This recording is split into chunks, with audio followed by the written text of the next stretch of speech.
You crack open your egg among hundreds of sisters in a warm, dark chamber deep underground. You're not just any ant. You're born with a silver spoon in your mandibles. You're destined to be royalty. Hello. Which sounds great until you realize what that actually means in the ant world. It's not all garden parties and tiny crowns. Unlike your worker sisters who pop out ready to start their 9-to-5 jobs, you emerge as a princess with wings. Yes, wings. But don't get too excited. They're basically your one-way ticket to the most dangerous blind date in history. You're bigger than your sisters, with a bulkier thorax packed with flight muscles and enough fat reserves to make a bear jealous.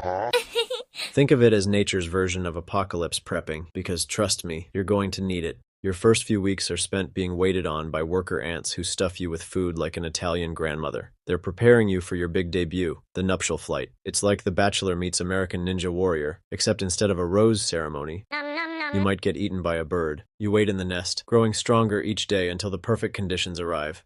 Warm, humid air, usually after rain. That's nature's way of saying, it's showtime.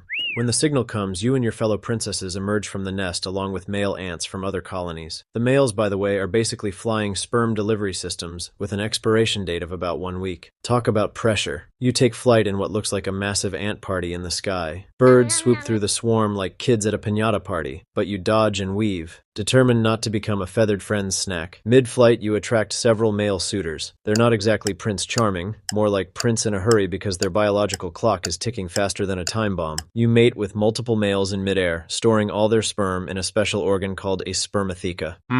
This sperm has to last you your entire life. We're talking up to 30 years. It's like extreme couponing, but with genetic material. Once you've collected enough sperm, around 250 million, because why settle, you drop to the ground and immediately start ripping off your own wings. Now comes the hard part. You need to dig yourself a tiny chamber in the soil, your starter home. No real estate agent, no mortgage, just you and your mandibles digging until you've carved out a cozy little space. Once inside, you seal yourself in.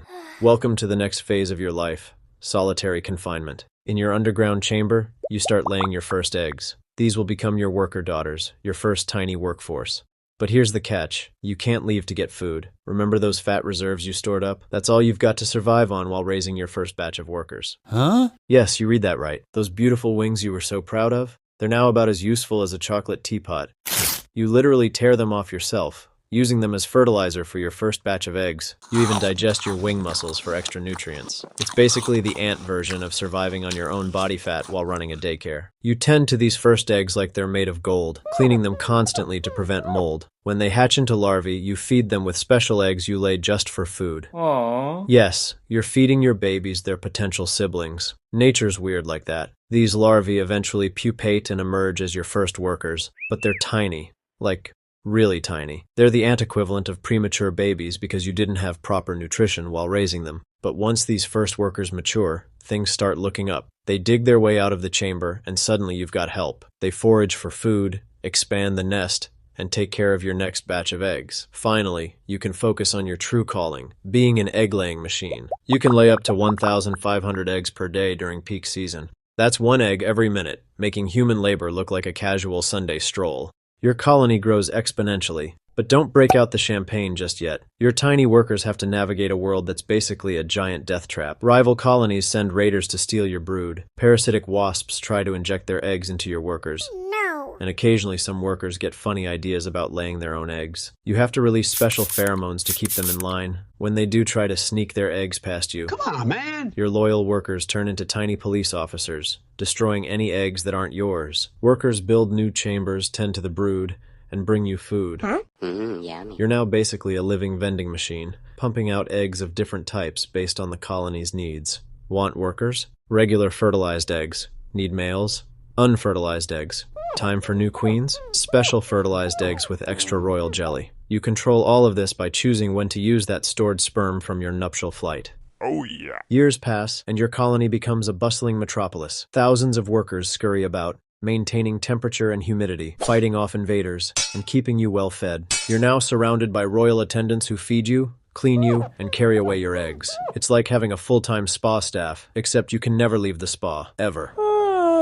Your body has changed dramatically. Your abdomen is now enormously swollen with eggs, making you look like a tiny sausage with legs. You can barely move, but that's fine. Your job is to stay put and keep laying eggs. Your workers regulate everything about your environment, from temperature to humidity, treating you like a combination queen and egg-laying supercomputer. This is the mother ant royalty, where success means creating your own replacements, and loyalty lasts exactly as long as your egg-laying ability. At least human monarchs get to retire to a nice castle somewhere. You get to watch the next generation literally grow up around you while your own body slowly shuts down. Now that's what you call succession planning. But here's the thing. While you're stuck in your underground chamber playing living vending machine, your colony is part of something much bigger. You are the most successful species on Earth, a member of a society that's mastered sustainable agriculture, universal healthcare, and sophisticated communication millions of years before humans figured out how to make fire. Your workers farm fungi in carefully maintained gardens, tend to aphid herds like tiny shepherds, and run a healthcare system that would make any nation jealous, identifying infected colony members and treating them with antimicrobial secretions before diseases can spread. Your colony even masters the art of democracy without anyone ever casting a vote. When it's time to relocate, scouts explore potential new nest sites and recruit others to inspect them. Through a complex dance of pheromone trails and physical interactions, thousands of individuals reach consensus without a single committee meeting or PowerPoint presentation.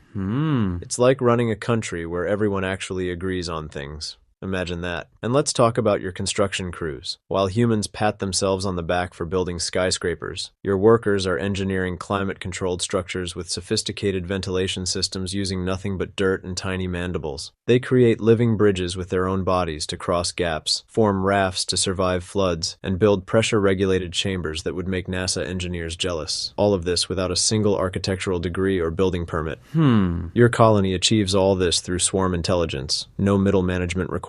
Each worker knows their role and performs it perfectly, creating a superorganism that's greater than the sum of its parts. While human societies debate the merits of different political systems, your colony hums along with the efficiency of a well-oiled machine, powered by nothing more than instinct and pheromones. It's like running a Fortune 500 company where every employee actually knows what they're doing, and nobody wastes time in meetings talking about synergy. As you age, your egg-laying capacity gradually decreases. The sperm you stored decades ago starts running low. Turns out even 250 million isn't infinite. Your workers still care for you, but you notice them getting antsy. They're starting to raise new queens, preparing for your eventual replacement. It's like watching your retirement party being planned while you're still at work. After 2 or 3 decades, if you're lucky, your reign comes to an end. Your egg-laying slows to a trickle and finally stops. The colony you built from scratch, the empire you created from nothing but your own body fat and determination, will soon be led by a new queen. You've laid millions of eggs, built a society from scratch, and never once seen the sun again after your nuptial flight. As you feel your strength fading,